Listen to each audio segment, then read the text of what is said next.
este análisis, un economista que yo lo considero verdaderamente brillante, ¿sí? Él es de la Fundación Libertad y Progreso, digamos, tiene un background de conocimiento impresionante y sobre todas las cosas es un tipazo, es un amigo. Y él lo que nos va a contar hoy es básicamente la evidencia empírica sobre esto, porque agrega algunas cuestiones muy interesantes para complementar este análisis. Señores y señoras, con ustedes el formidable Agustín Echevare. Hola Javier, muchas gracias por esa introducción impresionante. Bueno, no, después te cobro unos mangos. Totalmente. Vos sabés que nada es gratis. Arreglamos, totalmente. Un café, una cerveza te puedo dar. Vos sabés que una vez... Además es un placer conversar contigo. Vos sabés que una vez estaba en una reunión y estábamos con Guillermo Calvo, a quien yo lo admiro en lo humano, como economista, digo, la verdad que las tiene todas, ¿no? Entonces, no sé cómo salió el tema y justo cayó y nada, y yo, digamos, no escatimé mis opiniones y le decía al de al lado, por favor, cállelo, porque esto me va a salir carísimo. Así es que, pero, a ver, yo lo que quedé muy impresionado con nuestra charla fue cuando me contaste el caso de los aborígenes y a mí me gustaría que lo compartas con la audiencia, esta experiencia, porque esta idea del ingreso universal fue aplicada. Entonces, sí, digamos, explayate con total libertad, por favor. Sí, el tema es así. Yo creo que hay mucha gente que toma decisiones políticas que después implican, obviamente, efectos muy grandes, como vos explicabas, por quienes tienen que pagar a veces los deseos de otras personas, o sea, que hacen caridad con plata ajena, ¿no? Tal cual.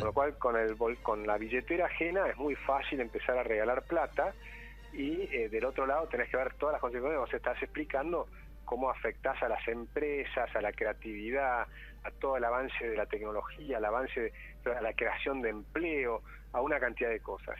Y del otro lado tenés las consecuencias que le ocurren, y eso es lo que me parece que es interesante también ver, a las personas que reciben esa supuesta caridad, ¿no? Claro, ese punto, digamos, yo en el artículo no lo traté, y voy a ser sincero, no lo traté porque no lo sabía. O sea, cuando hablé con vos a mí me pareció absolutamente revelador. Sí, es un tema que tiene que ver mucho también con la ecología, con los comportamientos sociales, etcétera, pero lo puede entender la gente muy simplemente imaginándose qué ocurre en su propia casa con sus hijos. Entonces, porque pasa mucho, sobre todo, incluso con la gente que tiene, con la gente rica, con la que tiene más recursos, de qué forma pueden regalarles muchas cosas a sus hijos. Entonces surgen las palabras típicamente los niños mimados, el niño malcriado. Bueno, ¿qué es todo eso? ¿Y qué es lo que pasa eso cuando lo haces con adultos? Claro. ¿Ocurre lo mismo o no ocurre lo mismo? Y un día me encontré en uno de mis viajes con un aborigen canadiense, pero este encuentro fue en Estados Unidos. El señor se llama Calvin Helin y es un abogado. Y es un abogado que trata de hacer cosas en favor de las ideas, porque cree que las ideas son muy importantes para mejorar, entre otras cosas, a los demás aborígenes, es decir, a los indios que estaban en Canadá, los indios originales de Canadá, ¿no? Y también a los originales que están en Estados Unidos. Hizo un informe que trabajó sobre lo que ocurría en los indios que estaban puestos en reservas en Canadá, en Estados Unidos, en Nueva Zelanda y en Australia. Con lo cual tiene 4 ejemplos importantes de ver qué pasaba con esta gente. Dado que los colonizadores, por llamarlos a los que conquistaron estos lugares, típicamente los de origen anglosajón, eran los conquistadores, tenían culpa porque provocaron una catástrofe a las poblaciones originarias, en gran medida porque llevaban los gérmenes, ¿no? Y el 90% de los muertos de los indios se dieron por los gérmenes que traían estos invasores, y después porque los trataban muy mal, porque los mataban, etcétera, etcétera. Pero finalmente lo que hicieron fue decir, bueno, obviamente no podemos seguir conviviendo con esas formas de culturas primarias que no permitirían que vivan 300 millones de personas en los Estados Unidos, como viven hoy, 300 y pico de millones de personas. o en Canadá o lo que fuere. Con lo cual, estas personas, ¿qué hicieron? Bueno, decían hay que mantener sus culturas, pero tenemos que reservarlos y ponerlos en reservas. En esas reservas, como no podían ser autosuficientes, terminaron empezando a darles comida, después los ayudaron a hacer sus casas, después dijeron hay que darles buena educación, les regalaron también la educación y les fueron regalando todas las cosas que necesitaban. Digamos, les dieron el ingreso universal. Simplemente por nacer ahí, tenías cubiertas todas tus necesidades. Ahora, ¿qué pasó con estas personas? ¿Le fue bien o le fue mal? Y la prueba, creo que cualquier persona que se empiece a meditar el tema se da cuenta, lógicamente, es que les va mal. Porque ¿qué es lo que pierde una persona que le regalan todo? Lo que pierde son varias cosas importantes. Pierde la autoestima, pierde la dignidad y pierde las ganas de progresar. Entonces las personas que estaban metidas ahí adentro no progresaban. Al perder la autoestima y perder la dignidad, empezaron a tener la mayor tasa de violencia doméstica de todos los Estados Unidos, o sea, la violencia intrafamiliar, lo cual es lógico. Si el padre de familia, o el jefe de familia, puede ser una mujer también, pero si el jefe de familia no trae dinero a casa, sino que el dinero a la casa entra porque le dimos la asignación universal por hijo, es decir, que entra por los hijos, ¿qué respeto le deben los hijos a sus padres? Si el marido no trae plata, ¿qué respeto le tiene la mujer? Si además no tiene nada que hacer porque no va a trabajar todos los días y tiene mucho tiempo libre, para recuperar el respeto típicamente puede imponer la violencia. Y ahí empieza a aparecer, por ejemplo, la violencia de género dentro de la familia. Y esto, lo que hizo Calvin Helin, que empezaba a pensar, che, esto debiera ser así, lo empezó a medir. Y empezó a medir qué es lo que pasaba en estos lugares. Y demostró que es mucho mayor la tasa de violencia doméstica, demostró que las adicciones al alcohol y las drogas son casi el doble que incluso en algunos lugares hasta 5 veces más que en el resto de la población. Demostró que los homicidios son un 87% más que el promedio del resto de la población en esos países. Demostró que los suicidios son un 60% más en esas comunidades que en el resto, y demostró que incluso los automóviles son 3 veces más que el resto de la población. Es decir que, lógicamente, lo que uno normalmente puede analizar desde un punto de vista intuitivo, lo que hizo Calvin Helin es medirlo, y cuando lo mediste impresiona. Entonces, cuando una persona viene y dice, che, esto es lo que tengo que hacer para todo el mundo, hay que preguntarse por qué piensan esto. Y piensan esto, me parece a mí, porque ahora está muy de moda todas las ideas de Singularity University, ¿no? Donde sabemos que el capitalismo ha sido tan exitoso que está generando una revolución geométrica en varias disciplinas, en la robótica, en la inteligencia artificial, en las computadoras, en la biogenética, en la nanotecnología. Hay como 8 o 9 disciplinas que están creciendo la tecnología exponencialmente. Cuando las combinas todas, te permiten prever que dentro de 20 años, o sea, pasado mañana, para lo que es la historia de la humanidad, estamos llegando ya, vamos a pasar de ser una civilización tipo 1 a una civilización tipo 2. La civilización tipo 1 era aquella que vivía de la energía de su planeta. Y los futurólogos decían la civilización tipo 2 es la que vive de la energía de su estrella madre, en nuestro caso el Sol. La diferencia es que cuando vos vivís de la energía del Sol, resulta que en términos de la vida humana eso ya es inextinguible. O sea, el Sol no se va a extinguir por generaciones y generaciones. Con lo cual ya no dependes del petróleo, ya no vas a depender del carbón ni del gas, vas a depender de la energía del Sol. Que además cuando va mejorando la tecnología se va a hacer cada vez más barata, hasta un punto va a ser muy barata. Cuando la energía sea muy barata, entonces también el agua va a ser muy barata y también va a ser muy barato todos los alimentos. Cambia la energía, vamos a llegar a una era de abundancia. Entonces ahora hay muchos libros que están hablando de esto, hay uno que se llama Abundancia, otro se llama buenísimo. Otro se llama Radical Abundance. Radical Abundance también. Extraordinario. Otro se llama The Rational Optimist, el optimista racional, sí, yo también lo tengo. ¿No? Y todo esto surge de Singularity University, que creó esas ideas, que es Ray Kurzweil, sí, ¿no? que escribió hace muchos años, en el 2005. La singularidad está cerca. Exactamente, la singularidad está cerca. Como saben todo eso, dicen, bueno, si en el mundo la producción la van a hacer los robots, si además la energía va a ser barata, vamos a ir a una era de abundancia, ¿por qué no le regalamos plata a todo el mundo? Y definimos que nadie sea pobre y le damos un piso. ¿Eso es factible? La verdad es que sí. Dentro de algunos años va a ser factible. ¿Eso es deseable? La verdad es que no. Porque acá lo que estamos diciendo es que va a haber dos tipos de personas. Va a haber, por supuesto simplificando, ¿no? Sí, no, claro, me está claro, Agustín. Un tipo de personas que van a ser los co-creadores, las personas que van a ser parte de esta maravillosa creación que está logrando la humanidad, que elimina la pobreza, que fue eliminando la pobreza, que ya queda muy poca pobreza en el mundo. El mundo eran todos pobres, hasta hace 200 años atrás el 95% era pobre y hoy es el 5%. Exactamente, entonces estamos eliminando la pobreza. Claro, como el ser humano naturalmente es pesimista y siempre quiere ir mejorando, el hecho de que seamos pesimistas nos obliga a buscar qué cosas mejorar. Si la pobreza la estábamos eliminando, lo que hacemos es cambiar la definición de pobreza. Claro, obvio. Entonces ahora cambiamos la definición de pobreza y empezamos a decir, bueno, para ser pobre, Estados Unidos va aumentando la definición. Antes, para ser pobre, iba a tener $1 por día. Ahora, para ser pobre en Estados Unidos, tiene que tener menos de $18.000 al año. Sí, y después hay otras, esa es la de la pobreza extrema, porque después están las líneas de pobreza, que son las que usan los países de ingresos medios como nosotros, y después están directamente las relativas, ¿no? Digamos, por ejemplo, como en Alemania, como en Estados Unidos mismo, exacto, ¿no? O sea, que se mide contra allá directamente una canasta, entonces vos de repente tenés una canasta con un montón de bienes, todo, que acá podrías estar en el decil más alto y allá sos pobre de repente. Sí, y en poco tiempo más no tener aire acondicionado es ser pobre, ¿no? Claro, exacto. Por ejemplo, en Estados Unidos el 70% de los pobres de Estados Unidos tienen aire acondicionado. Sí. ¿No? O sea, tienen auto. Auto seguro. Tienen heladera, tienen microondas, todo eso está escrito, ¿no? O sea, realmente la gran mayoría de los pobres americanos vive muy bien. No, esa es la realidad, ¿no?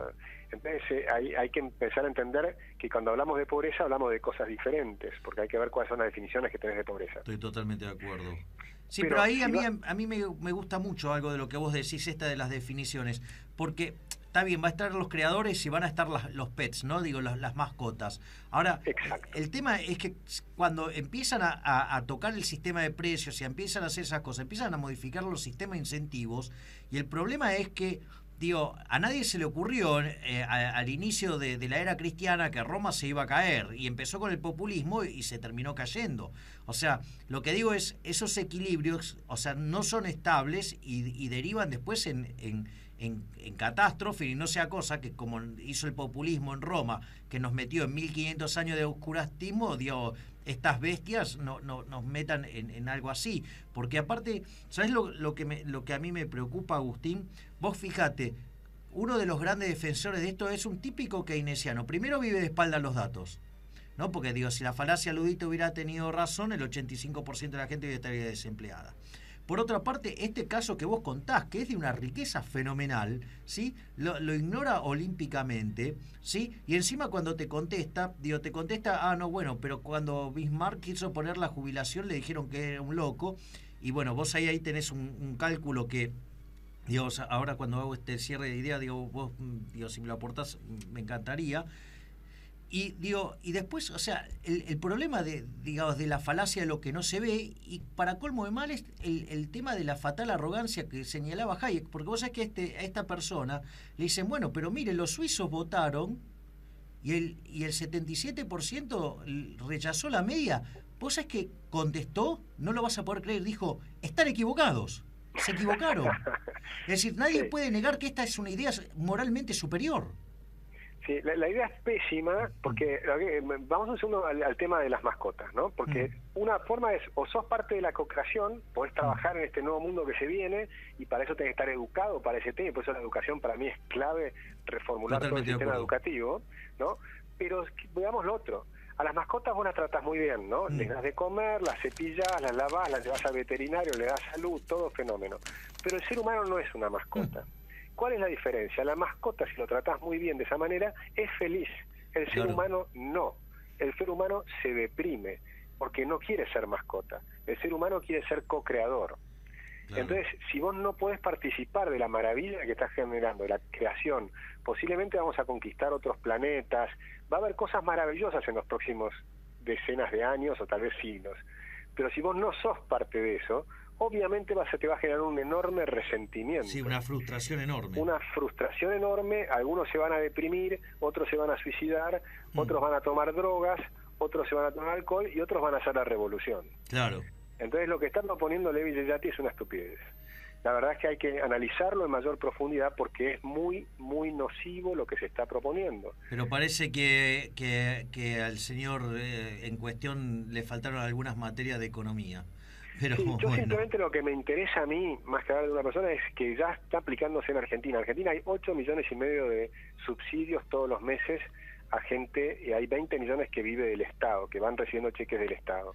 Y 8 millones que trabajan en el sector privado formal, con lo cual eso no cierra. No, Pero si cual, querés voy al tema de totalmente Bismarck con que vos. nombraste, que eso da para toda otra charla, si querés. No, es que lo que quería hacer era, digamos, si algún día es factible, yo sé que tenés una agenda muy complicada, o sea, vos sí sos un tipo importante, vamos a ser sinceros. El tema es el siguiente. Me gustaría que armemos una charla un día entre los dos de singularidad y le contemos las cosas que estamos viendo sobre el futuro, ¿no? Porque me parece que ahí tenemos mucho para contarle a la gente y que deje de pensar que nosotros somos la ciencia que trae las malas noticias, sino que por todo lo contrario, aquellos que nos consideramos herederos de Adam Smith, ¿sí? Somos los que traemos el mensaje de optimismo. Salvo cuando aparecen estas personas enemigas del progreso. Pero incluso cuando uno mira el progreso, también se van a plantear problemas nuevos que son muy interesantes de analizar. No todo van a ser rosas, va a haber problemas. Sin duda, si no nos preparamos en la parte educativa, vas a tener un montón de gente que se va a quedar afuera, y eso es un drama. Con lo cual, no es que no pueda haber problemas, puede perfectamente haber problemas, pero lo interesante es analizarlos para poder resolverlos. Si en cambio estamos hablando de cosas que son ridículas y no estamos viendo las cosas que están pasando en el mundo y las que probablemente van a pasar, entonces no vamos ni siquiera a empezar a encarar los problemas y nos quedamos con otros temas que sí son graves. Lo de Bismarck te lo dejo si quieres para la próxima, no sé si tenemos tiempo ahora, pero es un tema... Hacemos el cierre con esto, me encantaría que remates con esto para que dejes bien en claro lo ridículo y ofensivo que es el ejemplo que usa Levi Yeyati. Bueno, Bismarck fue el tipo que inventa la jubilación. ¿Y qué es lo que hace? Él inventa la mayor estafa de la historia y que es aplicada hasta el día de hoy. Bismarck tenía cerca de 60 años y puso y sabía que sus actuarios lo conocían, que en esa época vivían la gente en promedio 47 años, si mal no recuerdo.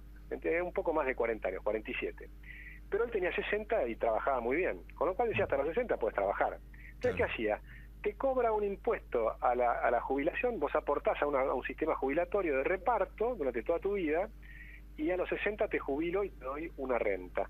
Ahora, yo me quedo con toda tu plata. En ese momento era una estafa abierta porque casi nadie llegaba. O sea, era una estafa abierta. A los 60 años, claro. Casi nadie, y yo me quedo con toda la plata, claro. Y con toda esta plata te empiezo a dar cosas. Claro. Y entonces yo soy un genio, porque yo Bismarck, yo gobierno, te doy cosas, te regalo el seguro de desempleo, te regalo el estado de bienestar, te regalo salud, te regalo un montón de cosas, pero te la saqué. Claro. Lo que no te digo es que te la saqué antes. Sí, pero a mí me gusta la cuenta que vos hiciste de y entonces cuánto es la estafa. Exacto, yo hice una cuenta hace unos años atrás, que ahora hay que revisarla, porque cambiaron los precios de las casas, pero hasta hace 2 o 3 años, cuando hice el número, simplemente metí en una planilla de Excel, y a cualquier oyente lo puede hacer, cuánta plata te saca el Estado desde que empezás a trabajar con un sueldo mínimo hasta los 60, 65 años, ¿no? Entonces, durante 40 años te sacan plata. Lo invertís en una vivienda. Suponte que tenés la tasa de renta de una vivienda que en ese momento era 5% anual. Lo invertís a 5% anual durante 40 años. ¿Cuánto te sacaron? 7 casas. Si tu mujer trabajaba también con un salario mínimo, le sacaban otras 7 casas. A un matrimonio le sacaban 14 casas. ¿Casas cómo? Casas que yo veía en Mercado Libre y empecé a mirar, por ejemplo, en Morón, en los alrededores de Buenos Aires, ¿no? Y casas bastante lindas, ¿no? Y te sacaban 7 casas a cada uno. ¿Y después qué te devuelven? Te devuelven la renta de una casa. y a tus hijos le robaron las 7 casas. Entonces, es 13, la estafa, 13 le robaron. Sí, 13 casas, exactamente. Con lo cual, lo que te La están renta de 13 y después las 14 en realidad. y después las 14. O sea, te roban el flujo de 13 y el stock de 14. Exactamente. Suponte que ahora los números sean un poco diferentes y sean 5 casas y no 7 porque aumentaron los precios de las casas. Está bien, pero estás en 10 y... Digo, sigue siendo una estafa. Es una gigantesca estafa. Ahora, ¿qué es lo que pasó con esta estafa? Lo que pasó con esta estafa es que primero el sistema de reparto tenías mucha gente que aportaba y pocos que recibían. Lo que está pasando ahora es con que la transición demográfica esto te empieza a cambiar y te pasa lo que en Europa, están todos técnicamente quebrados. Si no tenés una revolución de crecimiento, sonaste. Sí, y en Argentina, además, lo teníamos solucionado con el sistema de las AFJPs. Al robarse las AFJPs volvemos a tener el problema. O sea, mantenemos la estafa. ¿Por qué robaron las AFJPs? Es muy simple. ¿La gente quería? No quería porque 9 millones de personas decidieron quedarse cuando un año antes de robarlas les ofrecieron ir al sistema de reparto. ¿Quién quiso ir? Nadie. Claro. ¿Quién quería? Y tampoco era un problema estatal o privado. Era un sistema de capitalización contra un sistema de reparto. Porque estaba el sistema de capitalización estatal, que era el Banco Nación, claro, el JP Banco Nación. Con lo cual, les robaron a pesar de que la gente no quería. ¿Pero por qué? Porque fue el primer año que dio superávit. Claro, tal cual. Como había dado déficit durante 14 años, lo mantenían. El año que empezó a dar superávit, ahí me lo quedo. Ahí se lo quedó el Estado. Agustín, ¿qué te parece si nos comprometemos como para hacer un programa sobre singularidad? Y ahí sí, le damos la hora entera a los dos, hablando del futuro formidable que se viene, y de paso le pasamos el avisito a nuestro amigo que consideró que los suizos se equivocaron, que haga la cuenta, ¿no? Digo, le dejamos tarea para el hogar. Así es que te agradezco infinitamente de tu participación. Para mí es un verdadero honor que hayas decidido compartir estos minutos conmigo, porque además el trabajo que estás haciendo desde Libertad y Progreso es un trabajo formidable y que ojalá, digamos, en algún momento se tenga en cuenta para emprender las políticas en Argentina y salir de este pozo que nos está hundiendo cada día más. Así que te agradezco mucho y es un honor enorme haber estado hablando contigo. Muchas gracias a ti, Javier. El honor es mío y además desde el dato yo bebo la cerveza. Entonces elogio. ¿Te das cuenta? Vos sos como Bismarck al final. Me regalás alcohol cuando yo soy astemio. ¿Te das cuenta? Ahí te tenía. Mirá cómo te pisaste, Chevarne. Ahí soné. Muchas gracias, en serio. Me encanta lo que estás haciendo y felicitaciones por el programa. Gracias, Agustín, y te mando un abrazo enorme y un buen fin de semana. Un gran abrazo. Chao, Agustín. Bueno.